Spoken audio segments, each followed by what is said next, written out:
তিনি মঙ্গলের দেবতা, একই সঙ্গে অমঙ্গলের হরণকারী। তাই ভগবান হনুমানের আরাধনা কলিযুগে অত্যন্ত ফলপ্রদ।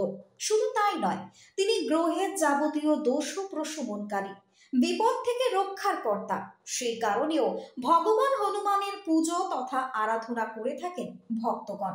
বঙ্গ সমাজ অতীতে অবশ্য ভগবান মহাবীর তথা হনুমানজির এই সমস্ত গুণাবলীর ব্যাপারে ততটা পরিচিত ছিল না, কিন্তু বর্তমানে অবাঙালি সম্প্রদায়ের উন্নতি এবং অবাঙালি সম্প্রদায়ের হনুমান ভক্তি দেখে বাঙালি সমাজও অনেকটাই হনুমান আরাধনা শিখেছে।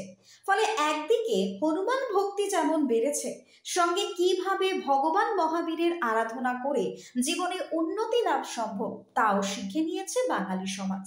থাইল্যান্ডে বজরংবলীর শান্তিপূর্ণ সহাবস্থান। ভারতে যেখানে গেরুয়া অথবা কোথাও কোথাও লাল বসনে দেখা যায় বজরংবলী দেবকে, থাইল্যান্ডে কিন্তু বজরংবলী গোলাপি বসন পরিহিত।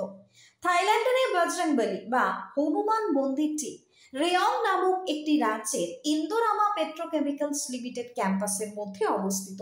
এই মন্দিরটি এখানে শ্রী হনুমান টেম্পলস নামে পরিচিত।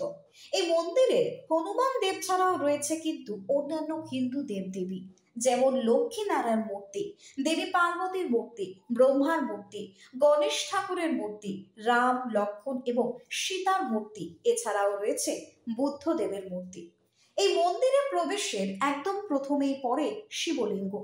ঠিক একদম ভারতের আদলেই ছোট্ট শিব মন্দিরে পরিষ্কার পরিচ্ছন্নতার সাথে মহাদেব বিরাজ করছেন।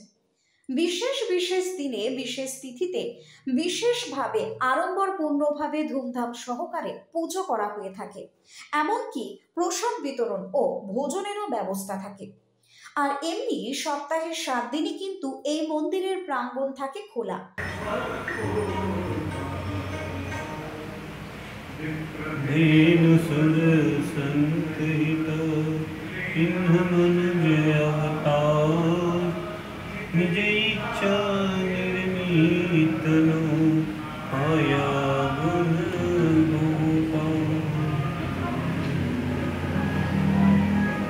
থাইল্যান্ড থেকে মৌমিতা আইচ দাসের রিপোর্ট, নিউজ বঙ্গ টাইম।